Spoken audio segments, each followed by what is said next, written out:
Hey, good evening, Whiskey Club members. Welcome to the December edition of Whiskey Club Virtual Tasting. As always, I'm here, Trevor, and from my home bar, ready to talk a lot about an amazing whiskey that we are featuring this month. Um, Thank you for those who are joining us. Hope everyone had a wonderful holiday season. Merry Christmas. And hope you got to spend some time with families and loved ones. And we're ready to drink some whiskey. So we got New Year's coming up, and hopefully we're gearing up, and you can drink some of the Vantage tonight and save some for New Year's. And first of all, just thank you for those. I know originally we were supposed to have this call last night with a young child at home. I fell victim to a pretty bad case of the flu this past week, so I'm still on the up and up, and just wasn't feeling 100% to drink whiskey last night, and wanted to be able to at least have a small dram with everyone here. So I will pass things over to my esteemed guest and allow her to introduce herself. Sheila, please say hello to our members and let them know who you are and what you do for Barrel. Absolutely. Hi, everyone. Good evening. First, I just want to say thank you so much, Trevor, and the whole team for having me today. I'm so excited to talk about Barrel Craft Spirits, talk about whiskey, drink some whiskey. Excited to see the cocktail that Trevor has in store. But yeah, so a little bit about myself. My name is Sheila Skelly. I am a brand development manager for Barrel Craft Spirits. I am based in Minneapolis, Minnesota. I do travel around the country a bit to some other states and locations as well, but based here in Minneapolis. And yeah, really my role in brand development manager, as you could imagine, it's working in a sales capacity and just kind of, going to different events and trade shows and stores and, doing really cool things like this and just kind of educating people and getting the word out about our wonderful whiskeys. Well, Minneapolis, what's are you doing okay over there? What's the weather like? Well, it was a hot, like 35 degrees today, but Ooh. I will say last week it was like a high of 0 for a couple of days. Um, but we have a good momentum going with our Vikings football team right now, so that's kind of keeping us Ah, yeah, you handed my Jets a pretty disappointing loss a few weeks ago, and now everyone knows I'm a lowly Jets fan. So um, feel free to rag on me in the comments. I am going to. I'm headed to Seattle this weekend to go see them play. So sorry if you're a Seahawks fan. I'm rooting against you this week. But yeah, here in California, we don't really know what that cold weather is like. As I sit here in my cozy flannel and probably low 50s right now in my back room. So very. um, cool. Well, I'm excited to talk things all Barrel. First of all, I guess kind of what led you to Barrel? What led you to the spirits industry, and what is it about Barrel that you love so much, and why'd you join the team? Yeah, absolutely. So I have been in the spirits industry for quite a while. Started just kind of on a part-time basis, doing events, promotions. I actually, after college, I kind of had more of a corporate job, and I was doing some on the side, like some promotions and events, liquor stores, and bars and stuff like that. And then I actually went over to Shanghai, China for a couple of years and taught English. And on the side was also doing some work for a beer company over there, events too. And I just kind of always had it, as part of my career that like the fun part, like the side hustle, that I really enjoyed. And then moved back to the US in 2016 and got an opportunity to start full time. So I actually kind of come from the marketing agency side. So I was managing sampling programs and events around the country for some of your larger brands here in Minneapolis, but I had, territories around the Midwest. And then I actually moved to New York City and transitioned into a client services role within a marketing agency. So what that meant is I was, working for a larger company and kind of doing their music festivals and product launches and things like that from a client services standpoint. So that, managing budgets and working with creative teams and producers and whatnot. And I really, really enjoyed that a lot. It was great.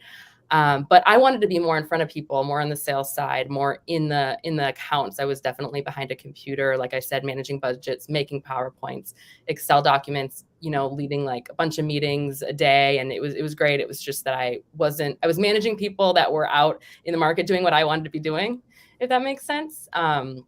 So I kind of took a risk and just kind of started doing the event side again on a part-time basis in Manhattan and New York.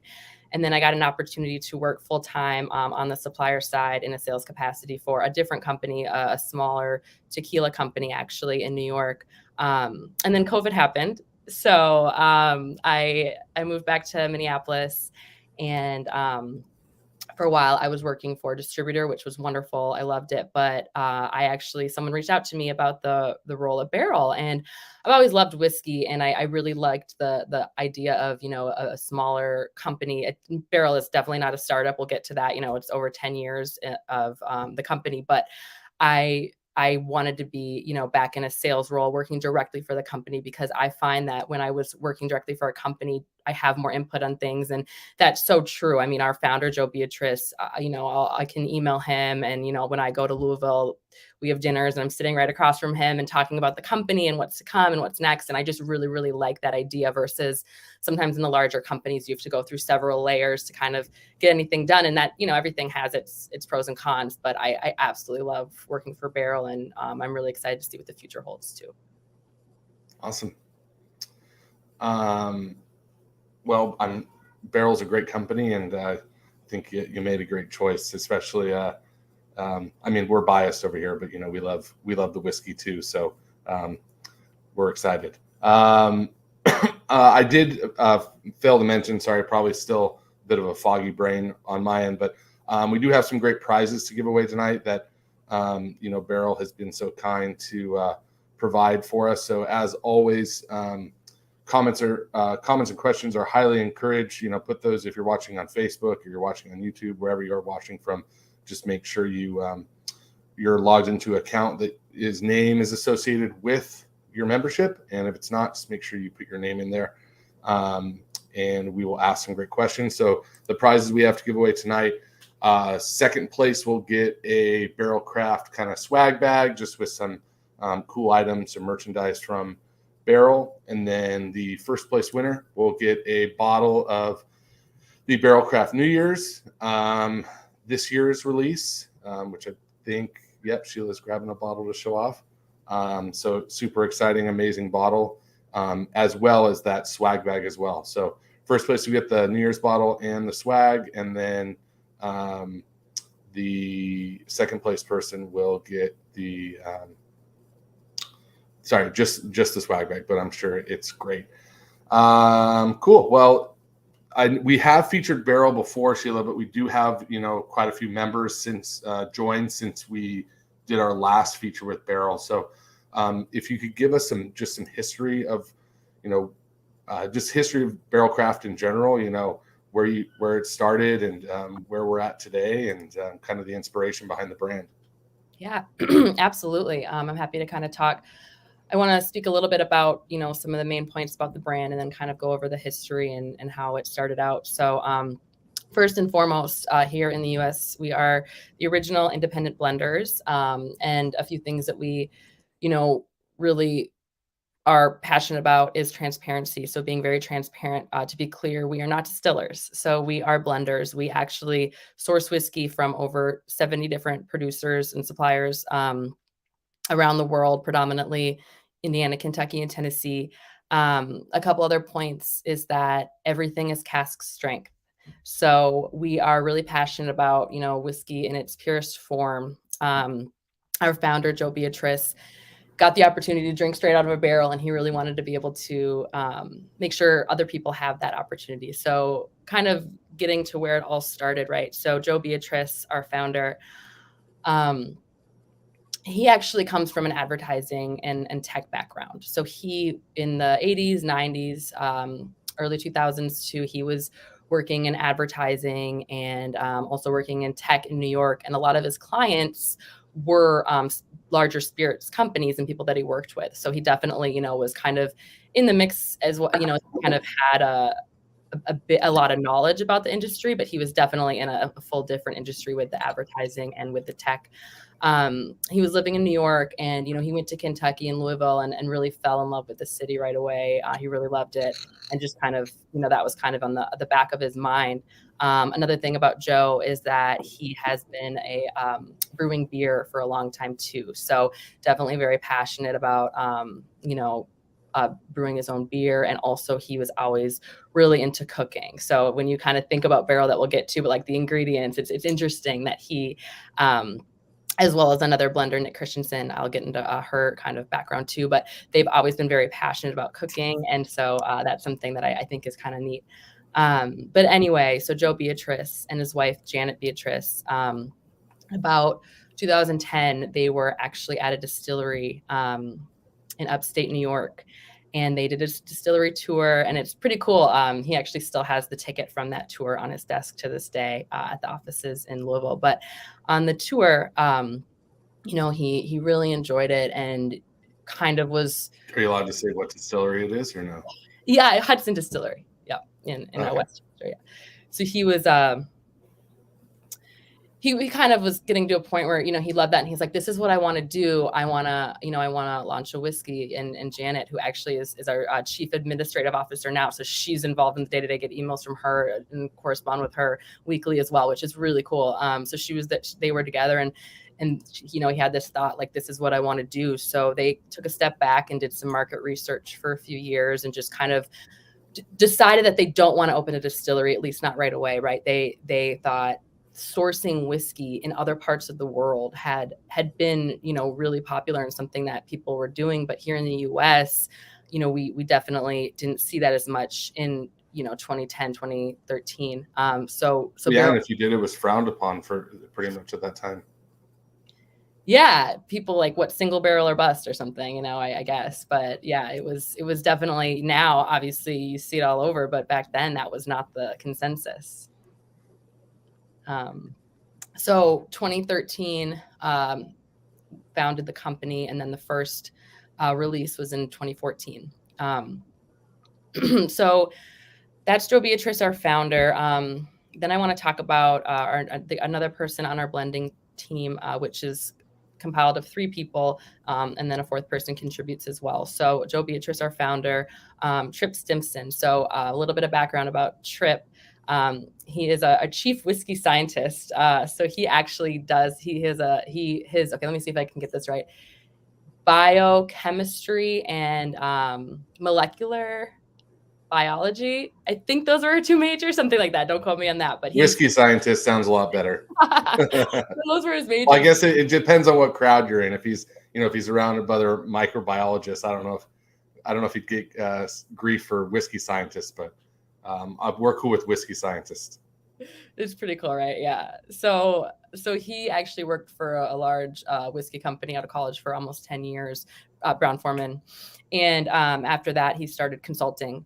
And that's kind of when he met Joe Beatrice, and they just really clicked. They had a lot of the same ideas about, everything from flavor profiles to what they wanted to see in the whiskey industry. So in 2017, he joined the team full time, and then you saw more of our batches be produced. And I'll get into, all of our products too. When I say batch, if you don't know what that means, that's kind of what it all started with, our batch bourbons. But first, then I do want to talk about the 3rd blender. So Nick Christensen, she is she ran with bar programs all over Louisville. Definitely a fantastic bartender for a long time, and was running bar programs, and actually wanted to be a chef too. So she's worked in kitchens a lot too. And she also runs our barrel pick program as well. So those 3 together it's just pretty much, it's magical. Everything they release is wonderful. And I should also say, a reason that I love working for Barrell is because I can stand behind everything that they put out. It's easy to sell because it's the best tasting whiskeys that I've ever had. So those are our 3 master blenders. And then Will Schragus, who's actually chief sales officer, also contributes a lot to the tastings as well too. So I don't know, any other thing you want me to touch on now? You want me to go into our products, or what would be the best? No, I think that's great. We've for those that have been in the member for a while, we had the pleasure of meeting Will and definitely know his enthusiasm for all things whiskey and the brand, and exciting stuff to hear about the other founders and people on the team as well. I think Barrel has really made a name for themselves when it comes to creativity and their blending practices. I guess maybe talk a little bit more where that inspiration came from. I know you kind of touched on that a little bit, but I mean, where I know you're sourcing whiskey from a lot of different places, but you're also using a lot of unique barrels, and I think kind of hence part of the name of the company is that as well. So maybe if you could touch on that a bit, I think our members would be interested in hearing. Absolutely. So innovation is another big thing for us. We always, Joe with his advertising and marketing background realized that often people want like the next new thing. It's not always just, and we do offer both of that, but that's where the batch started. So with the batch bourbons, we started with batch number 1.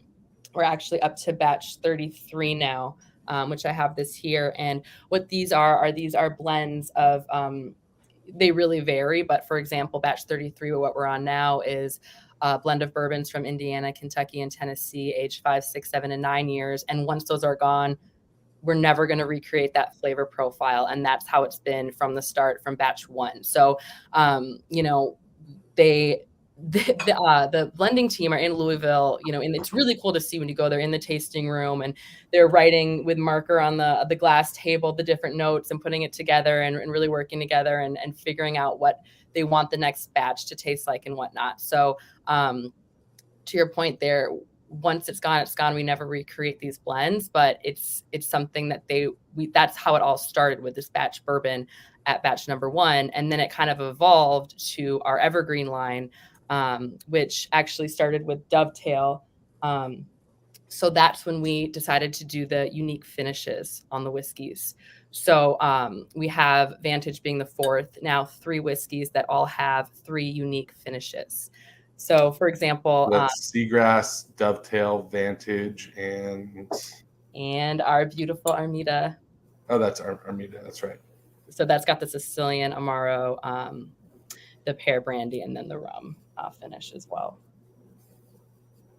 So that's kind of our evergreen line. And those unique finishes were something like, for example, Seagrass being a rye, having a apricot brandy finish, Madeira, and then the rum agricole on that too was, I'm sure that a lot of people on this call know about Seagrass. But yeah, Seagrass is great. Yeah. And then I also kind of want to touch on the Stellum line too, if that's okay, quickly to kind of, Yeah, of course.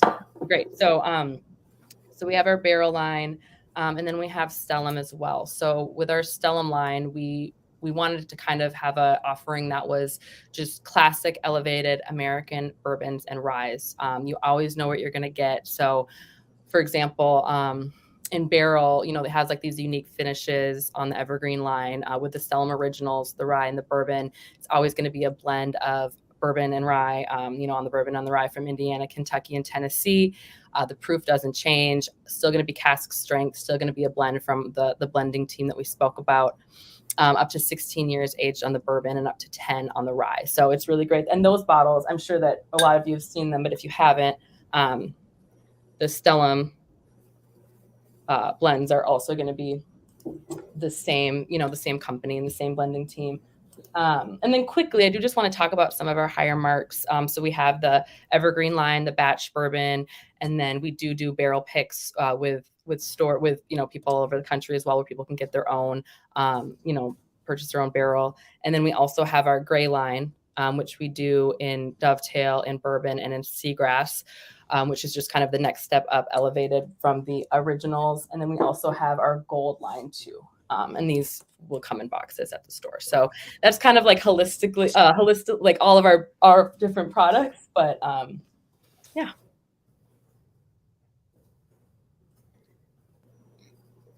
Sorry, I think you froze for me. Oh, can you hear me? Yeah, I can hear you now. Okay, cool. Awesome. So let's taste some barrel Vantage and kind of talk about that being the newest brand. I'd love for you to touch on, what makes this unique. And, I think it's a big deal, right, to add a new, as you said, like kind of a year-round or evergreen brand to any portfolio. I'm sure there's a lot of thought and insight that goes into that, and kind of what made, these specific blend of barrels special, and, kind of just talk about the Barrel Vantage. And, please, I'd love to hear, Whiskey Advocate recently named you guys, top number 3 whiskey of 2022, which is a really great accolade. And I think something really special for our members. We had selected this as our December pick, I think a few months ago. And then right as we were putting all the stuff together for the boxes, we heard that come out, and we're like, oh, wow, that'll be a great way to cap off the year. So I'd love to just hear and discuss all things Barrel Vantage. Absolutely. So yes, all of that is extremely true. I'm so excited for Barrel Vantage.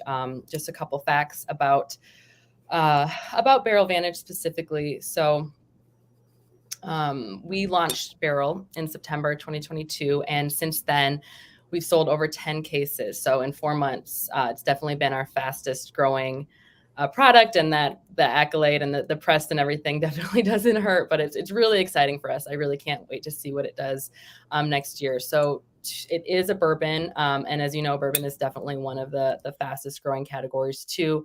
And this is available in all states now that Barrel is available. So outside of West Virginia and Hawaii, you should be able to get it wherever you are located. So just kind of starting with that.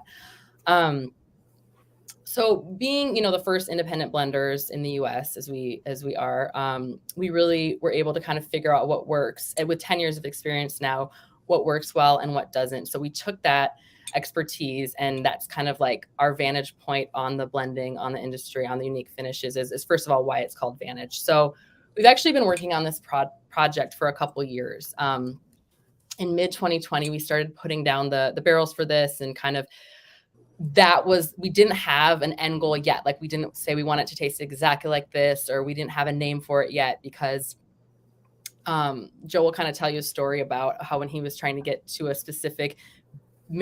a specific beer, he had all the ingredients, the instructions, but he could never get to that same flavor profile. So that was just an example about how we wanted the liquid to guide, where Vantage went, if that makes sense. So it started with an idea. We got the base of an idea, and then we adapted it based on, what the whiskey was doing. We definitely let the liquid lead to the final development of this.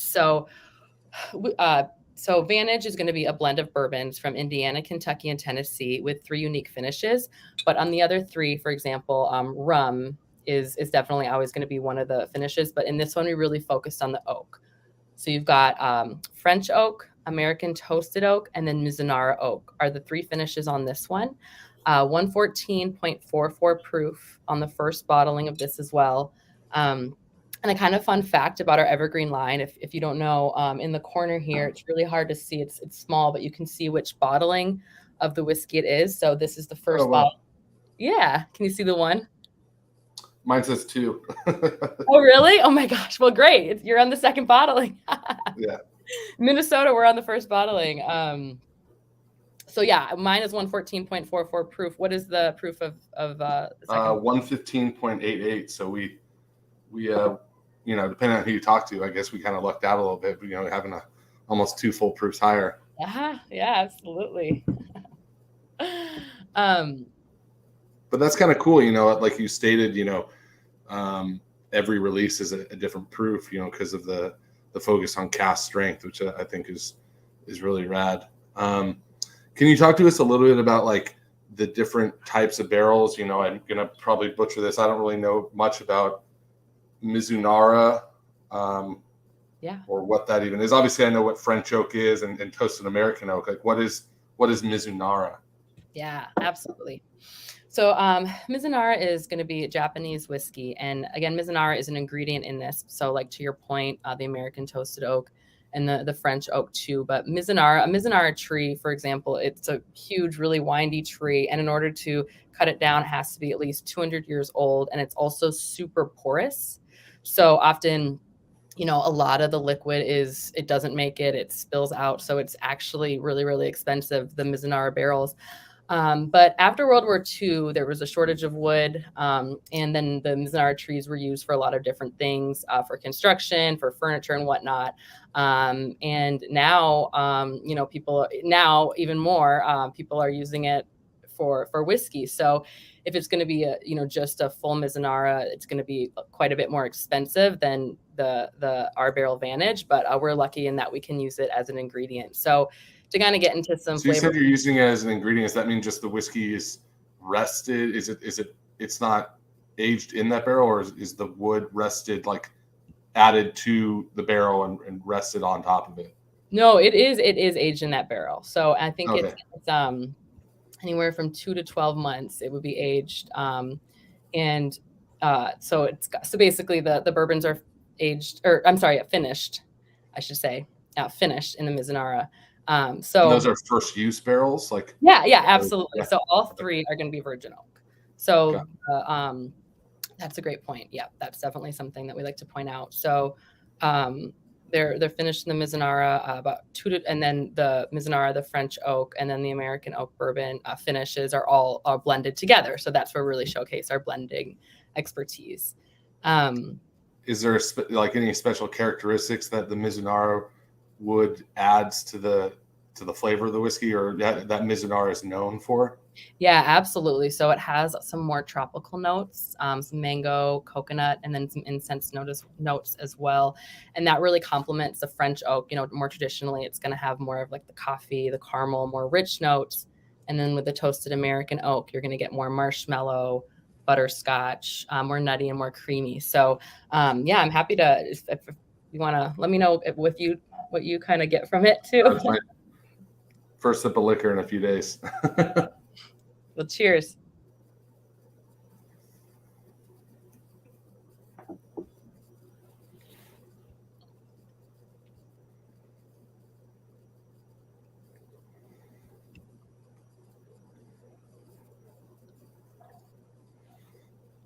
Yeah, I'm getting a lot of this kind of classic American oak characteristic as far as the wood profile goes.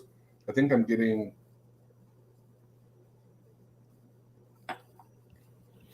I can see that coconut and a little bit of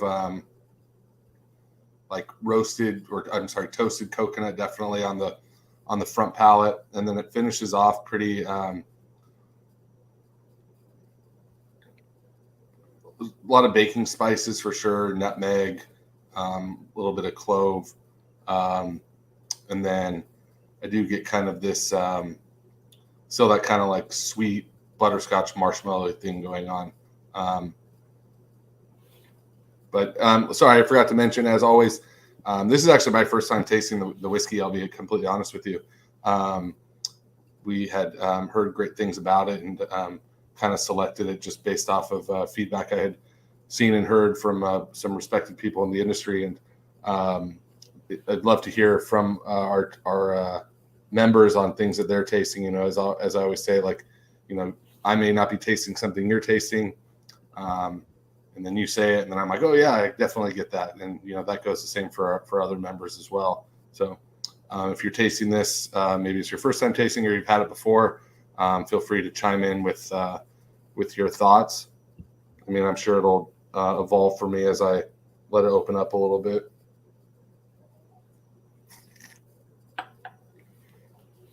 Again, self-admittedly, my palate's not the greatest right now.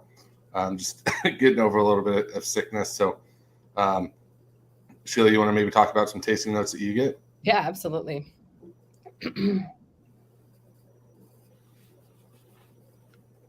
So, I mean, a lot of what you said, I do get a little bit of creme brulee on the nose too. I get some chocolate pudding. I think right away I taste more of the traditional, like the toast, like the marshmallowy, a little bit like sweeter. Even some green apple. I actually just I added just a little splash of water to mine, just to help open it up a little bit, and I feel like a lot of those more tropical notes are coming through. I get a little bit of that pineapple, but still a lot of like very oak forward. I think, if you look at my the flavor scale here that we put together, it's pretty heavily on the oak characteristics here. Do you know what the average, and I'm not sure if you do, but kind of the average age of the barrels blended here were, or what typically you guys select as far as barrels to blend, as far as the age statements go? So I believe it's 4 to 5. It's a really wide range on the age. Obviously, it's from the 3 different states. I believe it's 4 to 12 years, and then so it is a wide variety. It's not age stated. It's not age stated on the bottle. Yeah. But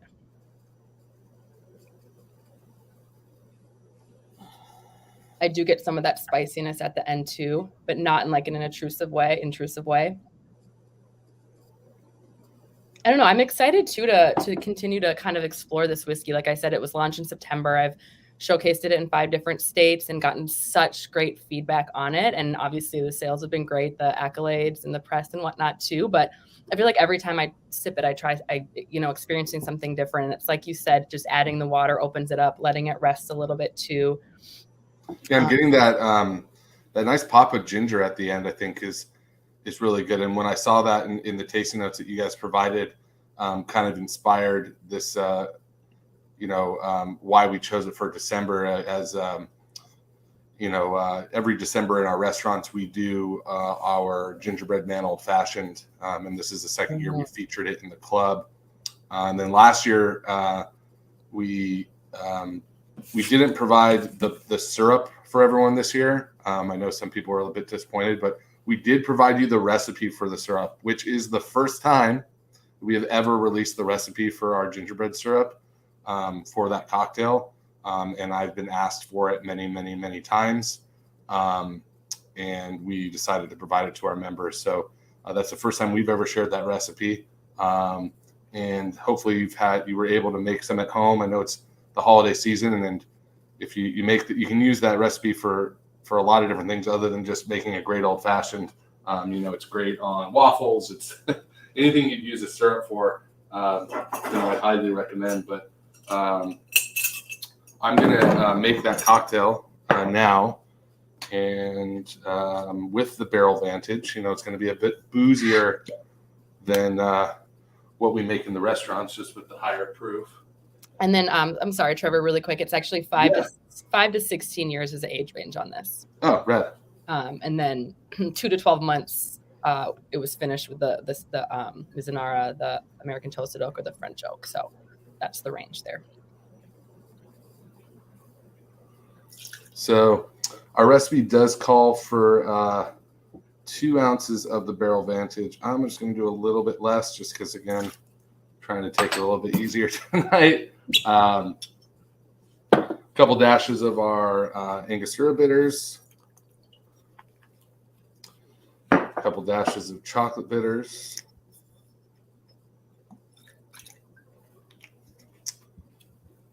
got my gingerbread syrup here pre-made, 3/4 ounces of that.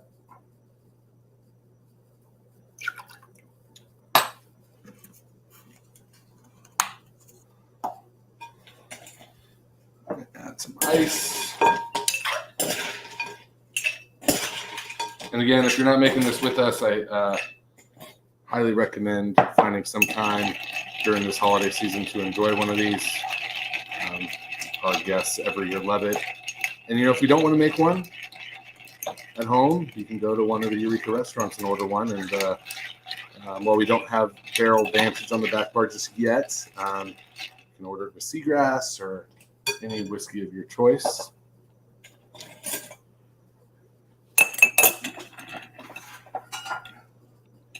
And of course, no gingerbread man old fashioned would be complete without a gingerbread man ice cube.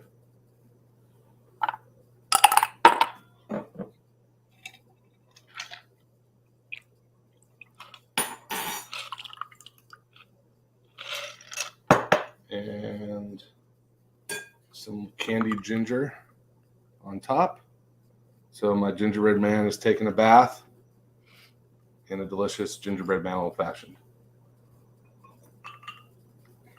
Cheers. Ooh, that's so good. That's going to make me feel better, I promise.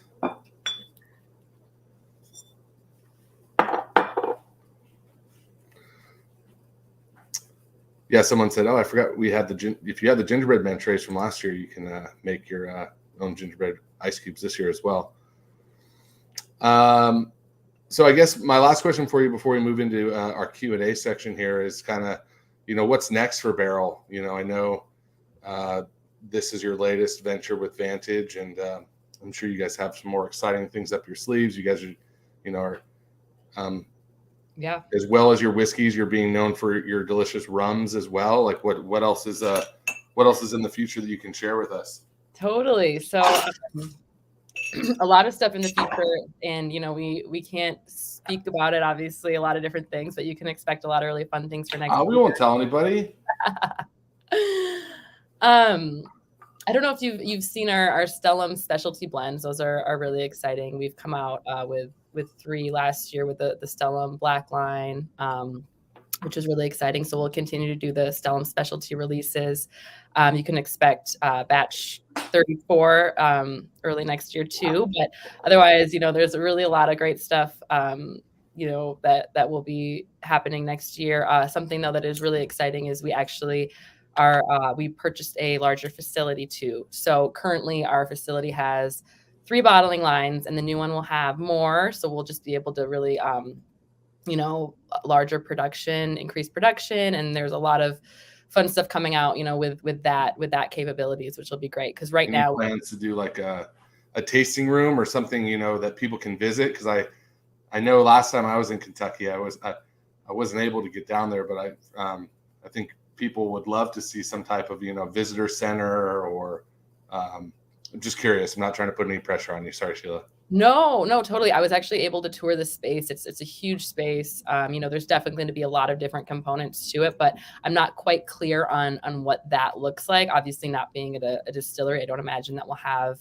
proper tours, but I guess stay tuned. I'm not quite sure on those specifications, but I do know that it's a really large space. I was able to see it. It's really exciting. Just like a blend your own bottle station where you have, come on. I'm taking notes. I'm going to present this to the team next month when I'm in Kentucky. But yeah, we'll have more tanks and just more capabilities to launch, a larger volume and just more exciting things. So definitely a lot going on, and having that new facility is basically what we're all really looking forward to as well. Awesome.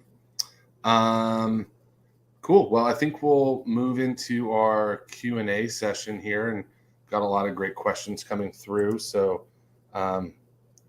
shout out to our wonderful behind the scenes coordinator, Miss Taylor Buelan, that's helping as always get these questions over to us. So try to get to as many as possible. And so off the bat, Tim Moore asks, how do you determine which barrel finishes to blend together, and how do you keep the releases fresh and different? Yeah, that's a great question. Tim, thank you so much for your question. The blending team they're always, in Louisville every day working really hard on these different finishes and different blends. And I mean, for example, with the Seagrass, that's a little bit of older Canadian whiskey that's finished in apricot brandy barrels. They're always just trying new things. And I was even listening earlier to sometimes things don't always go well. I think that there was some things they'll have it be finished for too long, or they did like a vermouth finish that they didn't like. So definitely they're always experimenting with different things. Yeah, so it's, and that's, but I think that they definitely, not everything that they make, they release, they wait till it's perfect. They'll taste something and then think this needs to be rounded out with a little bit of, for example, we need like a 10-year whiskey in this to round it out or whatnot too. So their palates are just so advanced at this point that they all work together and bounce ideas off of each other. And honestly, I'm always really amazed by it too. And it's always really exciting. But I think that at this point, they have such different backgrounds and they work really well together. And that's kind of why they're able to continue to release this award-winning excellent whiskey. That's awesome. By the way, I think that ginger quality in this whiskey is really lending itself and complementing this cocktail. And again, maybe just because it's my first drink in like 4 days that it's tasting as amazing as it is, but I think it has something to do with the whiskey as well. So I know. Are you going to post it? I definitely need to try it. Sounds fantastic. We will send you the recipe. Taylor, if you can make note of that, I would appreciate it. All right, next question. Matt Vargo says, if you're into Boilermakers, how would you go about pairing a beer and whiskey? And he specifies, he says he's not talking about an Irish car bomb here. He's not dropping the shot into the beer, but sipping side by side. So, Sheila, I guess what if you were to take your favorite barrel whiskey and pair it as a Boilermaker, sipping side by side with a specific type of beer, what would you say?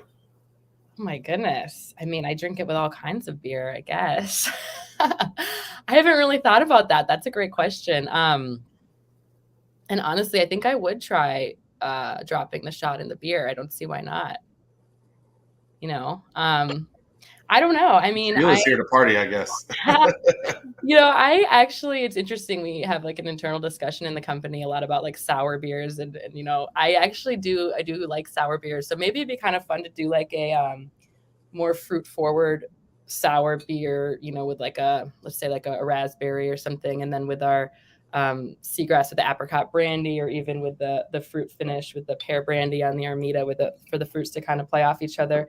Otherwise, I don't know. I could see like Vantage and like a stout in the winter. I don't know. What do you think, Trevor? Anything come to mind for you? So with this specific one, I think especially like just with some of these like fruity and spice characteristics, I would probably I'll get bougie here. I'll probably pair it with, just because my certified Cicerone in me is going to come out a little bit. I'd probably pair this with like a Belgian triple. Like I feel like some of the like yeast characteristics of a Belgian triple lend to those kind of like fruity esters and some spice characteristics that would pair really well with like the ginger and the nutmeg and some of the other things going on here. But hey, stouts and whiskeys are always a killer combination no matter what. But I think if you're asking my beer nerd preference, I would say a Belgian triple and this Barrel Vantage would be a wonderful Boilermaker together. That sounds awesome.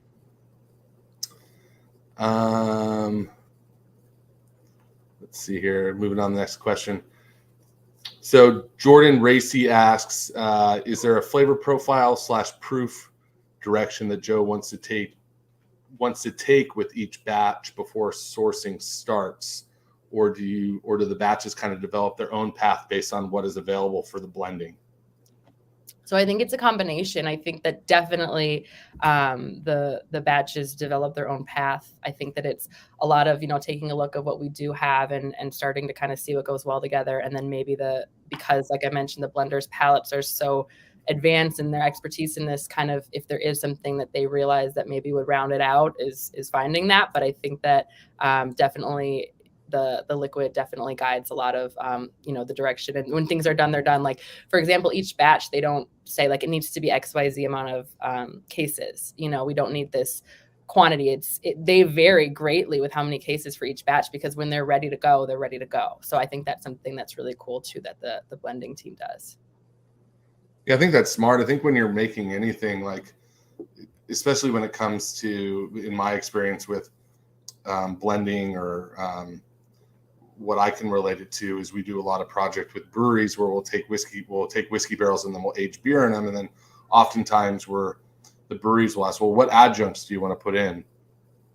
And I'm like, well, I don't know. I really want the beer to speak for itself. Like I want to taste the beer 9 months in, 10 months in, 11 months in, and then kind of see, hey, what do we think what would lend best for this beer? What's going to taste the best? And so I think that's always the best approach, is letting the liquid speak for itself and guide you and tell you what to do, rather than really trying to force something. Because I feel oftentimes when you really try to force something, it doesn't come out as well as it would if you kind of just let the barrels tell you what they want to do. Absolutely. Yeah. It's a hard lesson to learn, but I think that you're exactly right. It's not going to be, the end product will never probably be what you imagine. And so you just need to kind of let the liquid lead and guide you. So Marcus Matson asks, with 3 master blenders, does one have the overall say on which final blend to go with? Who and how do they come up with the blend names? Yeah, cool. I don't know what those conversations are as far as like one. I think that they are super collaborative and they all have their strengths, and they probably, there's so many conversations and whatnot too. So in my mind, I think that they all kind of work equally in this, and, getting to a final product, and they all can agree on it. As far as the blend names go, there are definitely stories behind each of the names, which is really cool.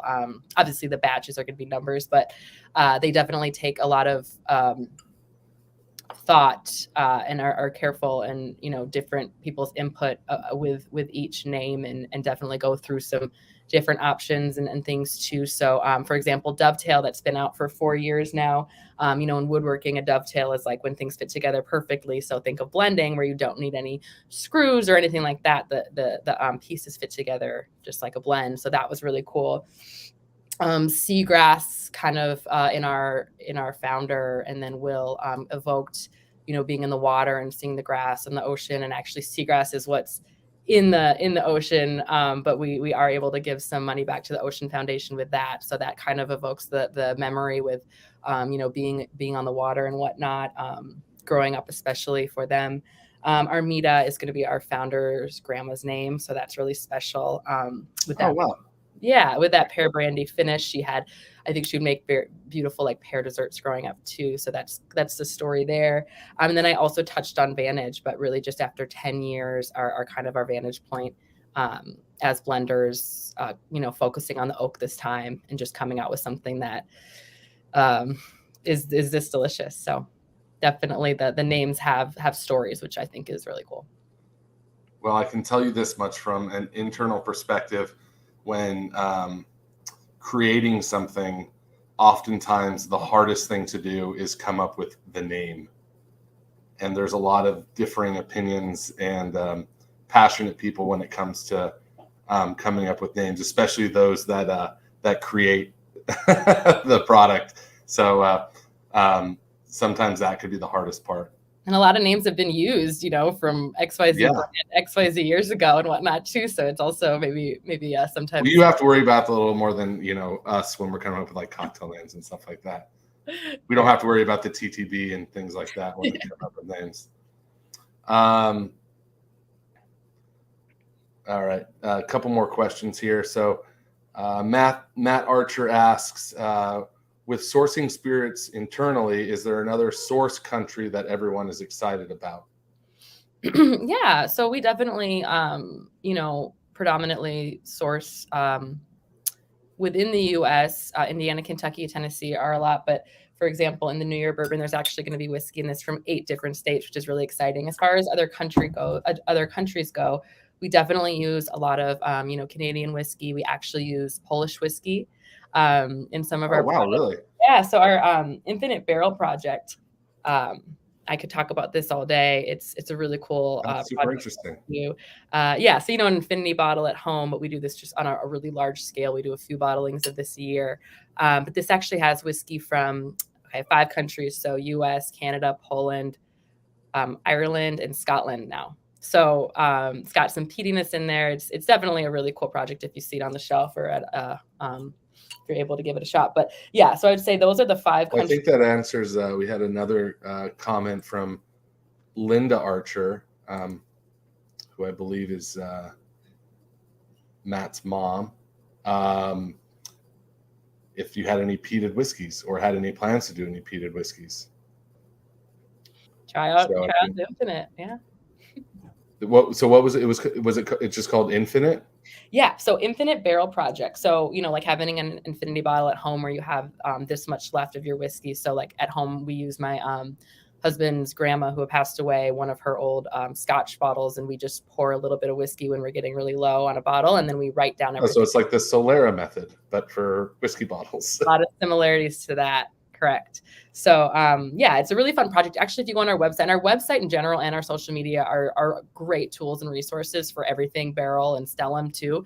So actually, if you do look up Infinite, it has all of the different bottlings and what went into it too. So I personally really love this project. But Well, there you go. And this I have bottle, not had that one. I will have to try that. Yeah, this one's 125.42 proof too. So definitely get up there. We get up there on the proofs. Obviously, everything's cask strength of what we do, but yeah, so definitely check it out. I'm going to check that one out for sure. Let's see here. We have a couple more questions, and then we'll choose a winner.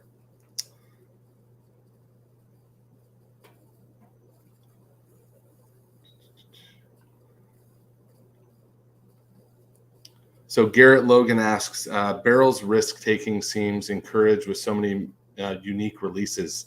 Have there been any misses over the years? There's not like an answer that I have to that where I actually don't know. I haven't, obviously we've been releasing whiskey since 2014. So I would love Come on, Garrett, they're batting 1,000, don't you know? We wait until it's perfect, obviously, but no, we're really focused on creating great tasting whiskey, and I think that we do that really well. So at least everything I've tried, I haven't noticed a miss. But yeah, that's my answer. No, I don't think so. But I could be wrong. So Wade Turner wants to know a little bit more about the rum. He's interested he hasn't had any of your rum, but he wants to know kind of why rum and how Barrel got into that. Yeah, so I actually have a rum right here. To be completely honest, especially since I've joined the company, the focus has been so much more on the whiskey. So I know, Joe originally in 2013, it was definitely, a lot of rum, a lot of whiskey. And I think really the whiskey's taken off a lot. So obviously we are still doing rum, but I'm seeing less and less of that. So to be completely honest, I'm not a total expert in the rum. Obviously if you want the rums you guys do have been amazing. I have a few bottles on my shelf, but if you haven't had barrel rum, I would strongly recommend going out and picking up a bottle, especially if you like, high esters, really funky kind of Jamaican rum or Martinique rum. And obviously something that has a little bit of age on it as well. So I'm a huge advocate of rum in general. And highly encourage, if you find a barrel craft rum, pick it up. And like their whiskeys, they're strong and they work great. And some great tiki drinks, great Mai Tais, great painkillers, anything you want. Yeah, I will say they're delicious. I know that, but thank you so much, Trevor, for chiming in there. I really appreciate it. Yeah, this one I have here is 132.08 proof. So to your point, definitely proof. And this is a Jamaican whiskey, Jamaican rum. But yeah, they are delicious. But obviously, thank you, Trevor, for. Which one was yours? 100 what? Yeah, it's called 132.08. Oh, good. I have 131.42 on, and if you can tell how low this bottle is, that will show you how much I enjoy the rums made by Barrel. It's so good. And yeah, like the tiki drinks, and yeah, they're fantastic. Or just drink rum straight too. I feel like rum, everyone loves drinking whiskey straight, and I do as well, but good rum you can drink straight and enjoy that as well. 100%. A couple more questions here, Sheila. I know we're coming up on an hour and want to be able to pick some winners. Let's see here. Drew Hall asks, do you know what the most number of barrels that you used to create a blend?